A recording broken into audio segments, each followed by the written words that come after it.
What up, y'all? Back here with another video for you. This is the first part of my power and speed metal section. Been really hyped to talk about this area. This is one of the places that I probably listen to, I don't know, probably the most as of the past couple of years, at least one of them. So we're going to cut into it. We're starting off with the number 3 and ending in H today. And in the background, we're playing Worm Ouroboros with the self-titled record. This is something I mentioned in my doom metal video from last installment, and I said I needed to revisit it, so I decided to put it on for a video. Kind of like post-rock and stoner doom mixed together. And we're drinking Great Lakes Nosferatu Imperial Red IPA. Not like a super normal IPA. This is the last one I have. I actually saved it for the video. But get a load of that can. How sick is that? Love it. Nostrovia. Beautiful. So it's 70 IBUs, so the hops aren't overwhelming. Decently bitter. They probably didn't add a lot of stuff early on in the boil. It's mostly got to be flavoring hops, I presume. But a double IPA is mostly just an ABV measurement. So that's an 8%, which I guess that...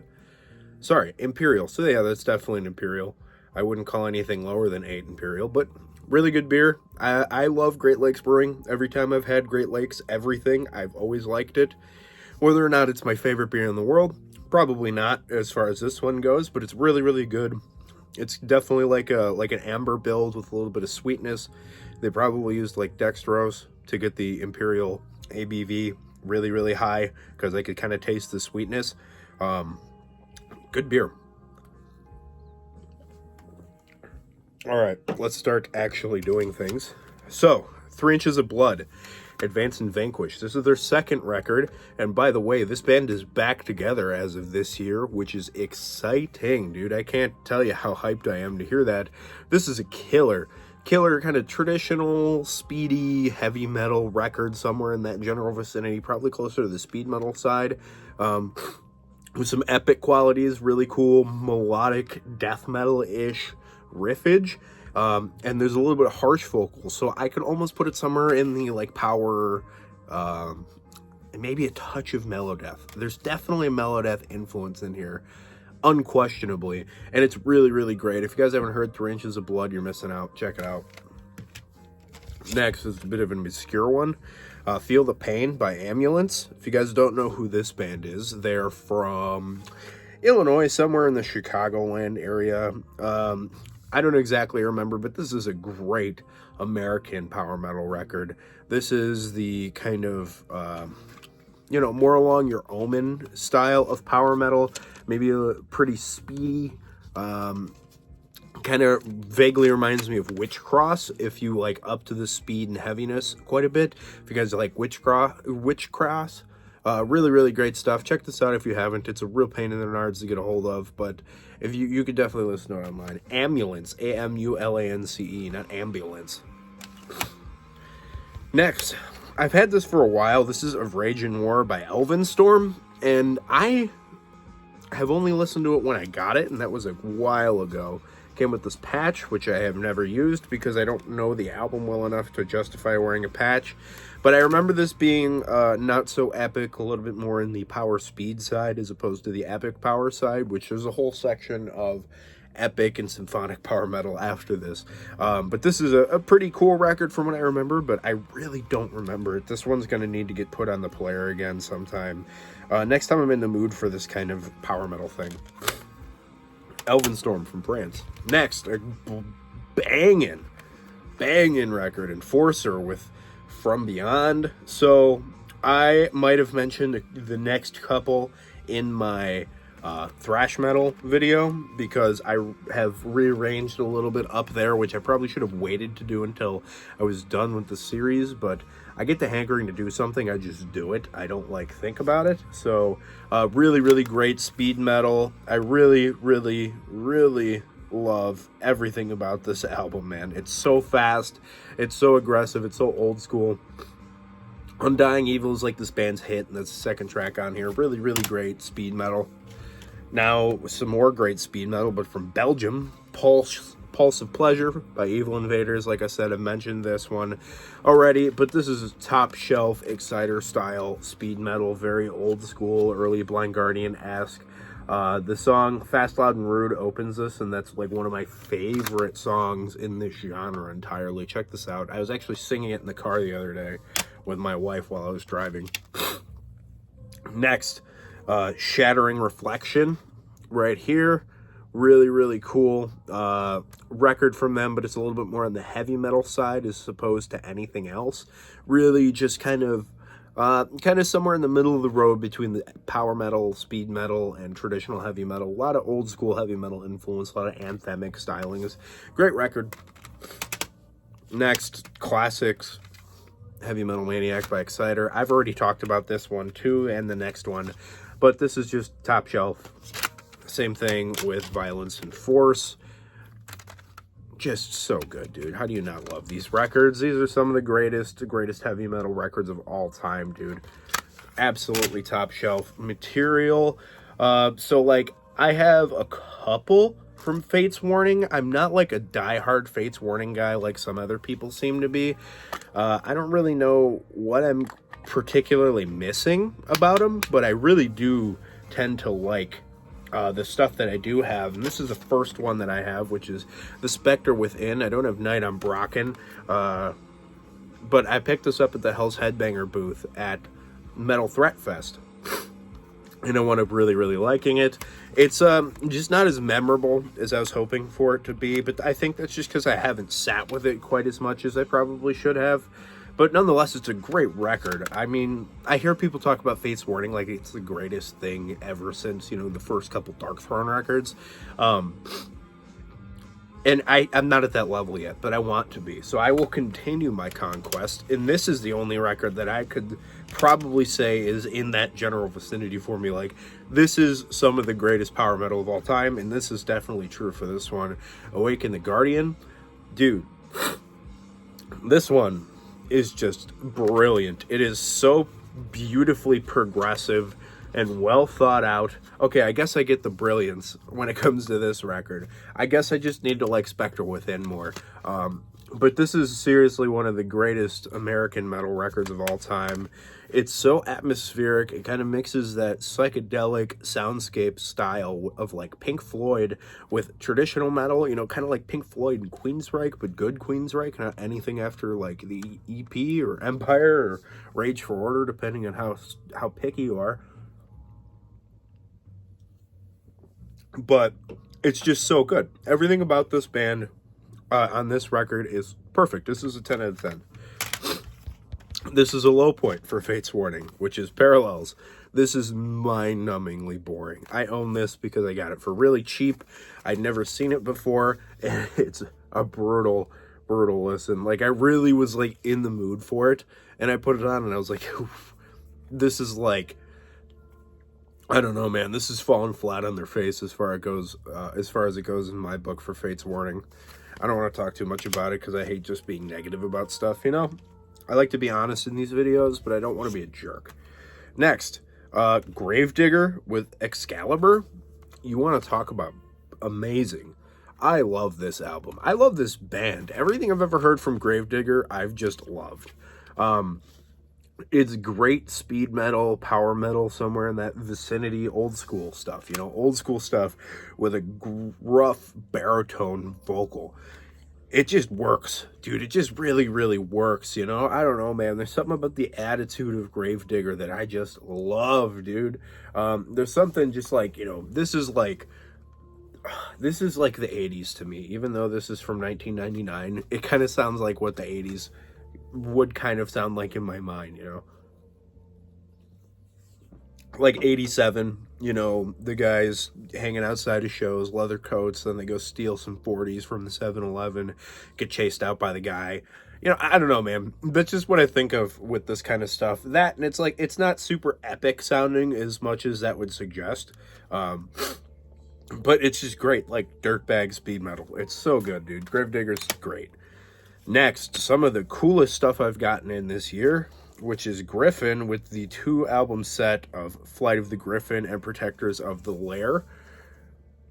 Lair, not Liar. I think I said, excuse me, I think I said Protections of the Lyre in the last time I talked about this, and I am a huge, huge fan of both of these records. I actually like Protectors of the Lyre more than I like Flight of the Griffin, which is disappointing because the album cover for Flight of the Griffin is way cooler. The other one's pretty cool too, but this is just absolutely brilliant American power metal. First wave stuff. So the first CD is Flight of the Griffin Remastered 2020 with a demo tacked onto the end that I don't know the name of.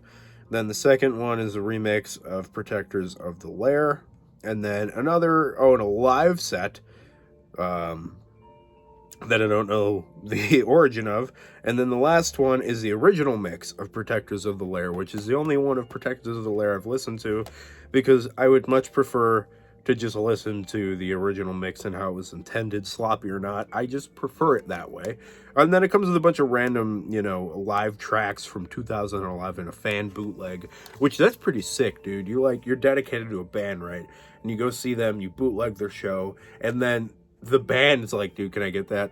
That's pretty awesome. I don't know. I absolutely love these two records here, though. This is some of the greatest American heavy metal of all time.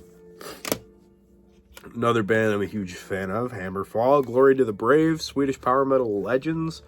So you could argue this probably a little bit into the epic power metal spectrum, but as far as I'm concerned, this is a little bit more of an American style. It doesn't feel so bombastic and overwhelmingly dorky, even though it definitely is. It 100% is.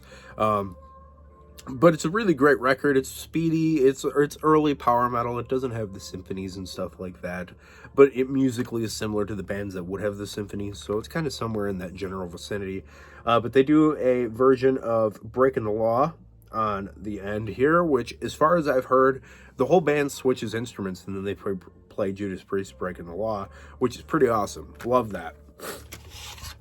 Another great one, Renegade. Just such a good record. All the same things from that last record stand. I really, really just love this album to death, man. I don't know what would be my favorite song on here. I can't say that I know this record well enough to say what my favorite track is on here, but I just love this early bit of Hammerfall just in general. And this is my favorite, which is Legacy of Kings. This is an amazing record. At the End of the Rainbow is a brilliant song. Stronger Than All, Let the Hammer Fall, the title track. So good. This is easily my favorite Hammerfall. I guess I should say this is the one I love to death as opposed to Renegade. But I like all three of these a lot. The first three a lot. And then I have Threshold, which is a later record. By later, I mean 2006, which is not that further along. Legacy, King, and Renegade are out of order.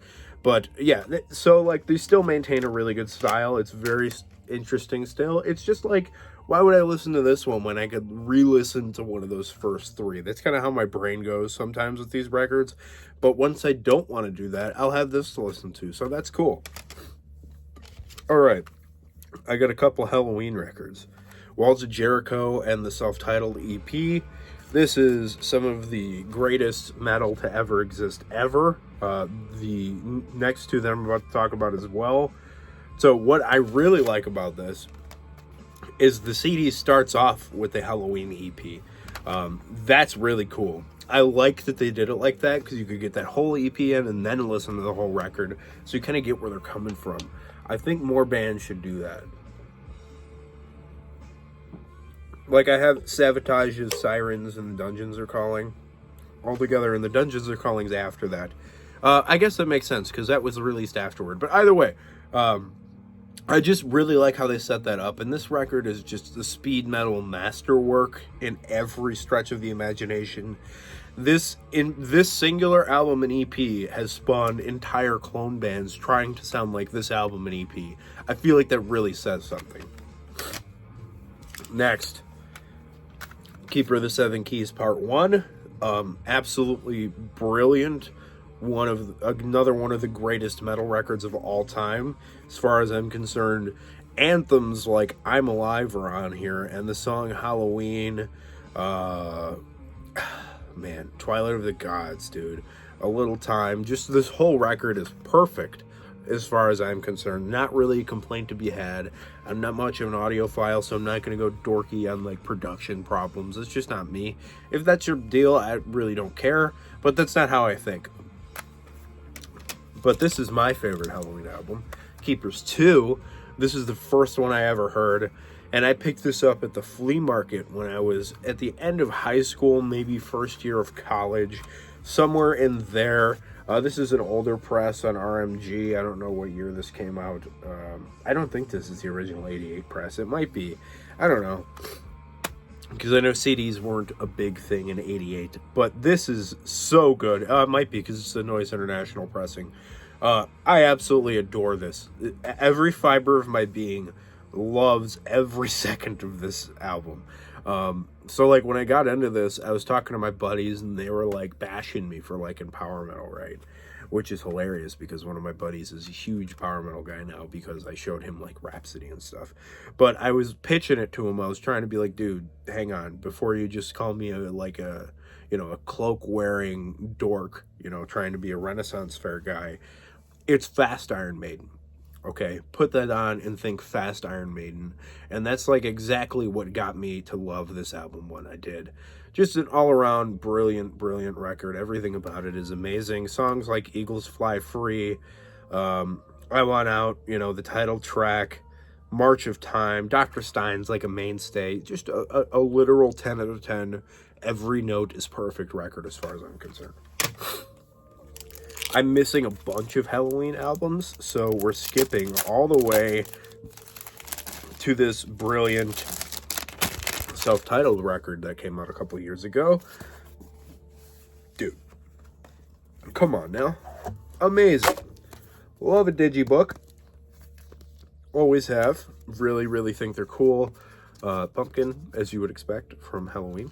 Big old book. Hype sticker because I'm a dweeb. It's not stuck to the pages, I promise. It's on a piece of cellophane. Second disc. That's my one complaint I have about the CD pressing, is that they couldn't just plop those extra 2 songs onto the CD. Like, I don't know, man. Maybe they just reached max capacity on time, but I don't know what the problem is with that. But there's no need for a second CD for 2 more songs. But all around, really, really good record. I like it quite a bit. I don't think it's Keepers or anything like that, but it's a really great record. I really, really do love it. Halloween. Next, this is a cool little buy that I bought earlier this year. I was like, hey, I was at a store with Brian Arkham, and the lady at the counter was like, there's like a 4 for 5 deal, or 5 for 4 deal. You buy 4 CDs, you get 1 free, whatever. And I was just missing a free CD, and they're like, oh, pick one out. And I was like, okay. Well, I remembered seeing this, not knowing what it was. Brian was standing there, and I was like, do you know anything about this? And he's like, yeah, dude, that's the dude, that's Mark from Vanilla Road's side project. And I was like, whoo, picked it up, brought it home, love it. Everything about this is great. This is so much fun, dude. It's like Manila Road with like deep purple organs and just an extra level of dweeb to it, and I love that about it. If you haven't listened to Hellwell with Beyond the Boundaries of Sin, get on it, because look at that amazing album cover. Too good. And we're gonna close off with 4 CDs from one of my favorite American heavy metal bands, Hellstar with Burning Star. This is their debut record. Great album cover. I absolutely love the Star Wars dweebiness going on there. But I don't know this record as well as some of the later Hellstar stuff. Just really, really great record, though. It's a great heavy metal record. It still feels like they're building up to getting to what they're going to be, which they came out to be quite the band in a couple records from here. All around, a really great heavy metal record, power metal record, if you want to call it, whatever. Speedy. It's not as techy as they would come to be, and that's just kind of the way it goes. I mean, bands have to evolve, right? And it's a similar connotation for Remnants of War. You kind of feel what's coming starting to occur a little bit on here. This is an awful album cover, but oh, it's just a headstone. Okay, I never noticed it was a headstone. If you guys notice that, look, you see the outline of it, you see the engraving there, you see some trees in the background. That makes it marginally cooler, because I never noticed that before. I thought it was just like a blob of blue and black splatters, but it's not. So that's really, really cool. This is another great record, but one that I haven't spent as much time with as I'd prefer to, because all of my time gets taken up with this absolute perfect album. A Distant Thunder is one of the greatest heavy metal records of all time. If I was going to make a top 50 records of all time, this would 100% be on it. I don't exactly know where it would place, because I haven't brought that task on to myself quite yet. Hint, hint. But it's a really, really great record, man. All around, I absolutely love it. The first song I ever heard from Hellstar was The King is Dead, and it was a Creature Skateboards video. It was CSFU, Creature Skateboards Fiends United video, and it came for free with a copy of Thrasher magazine. So like me and the boys got the DVD, we all hung out in their basement, put on the TV, sat there and, you know, drank Mountain Dew and, you know, doing like 15-year-old kid stuff or whatever. Doing that kind of stuff. And I heard that song, The King is Dead, and I was like, is this Iron Maiden? Because I had no clue what I was talking about at this time. I was just dipping my feet into getting actually into metal, as opposed to like, oh man, I really like Pentagram and, you know, things like that. Obviously that's metal, but like I wasn't into metal. I liked doom bands, and that's about it. And that was at that point, and hearing Hellstar that early on, dude, was a trip, because this is such a good record. That's my favorite song on here, I'd say. I really like Tyrannicide, Scorcher, Winds of War. Really just all around perfect metal record. And we're gonna end it here with another one. This was not planned, I promise. Nosferatu by Hellstar. Really seriously amazing album. If you guys have never seen, first off, this is a great record, but now I'm gonna start ranting apparently. If you guys never seen Nosferatu, it's amazing. The silent film that you can find on YouTube is brilliant. It is just an absolutely horrifying, perfectly scary silent movie from the 20s. I mean, that's impressive. If you could not have sound other than music in your movie and make a movie that's actually scary and uncomfortable and makes you a little paranoid, that's pretty impressive as far as I'm concerned, dude. So it's a really cool thing to have on the record. Rhapsody in Black is an amazing beginning to the record. I haven't spent enough time with it to really rattle off every one of my favorite tracks like I have a Distant Thunder, because like I said, that's the one that takes up all my time. But this is of a similar ilk, so I know if I really spend some time with it, I will love it. And basically anything vampires, I'm just kind of like all about right now. I just finished Bram Stoker's Dracula, the book, and I've just been like floored by it. It's really cool. And I started reading Salem's Lot, the Stephen King novel. If you guys like Stephen King novels, put me some recommendations in the comments, because like I have mixed emotions so far. I've finished about half of the book, and I feel like Stephen King is shocking for the sake of being shocking a lot of the time. Like, you know, they're talking about like a rural town. You get the point. Okay, you say a rural town. I got a picture in my head. Oh, New England rural town. Okay, well, I've seen that, so I know what that looks like. But then he just goes about taking like multiple pages to just describe like stupid, heinous things that people in the town do, and these are the town secrets. I don't know, stuff like that really stood out to me and kind of irritated me a little bit. So I don't know if you guys have similar qualms with Stephen King's writing, let me know in the comments. I am not even talking about records anymore, so I'm just gonna cut this off before I start ranting about books. I hope y'all enjoyed this video. I will be back with 2 more parts for this section, and then we'll be in the epic and symphonic power metal section. So I'll catch y'all later. Keep it greasy.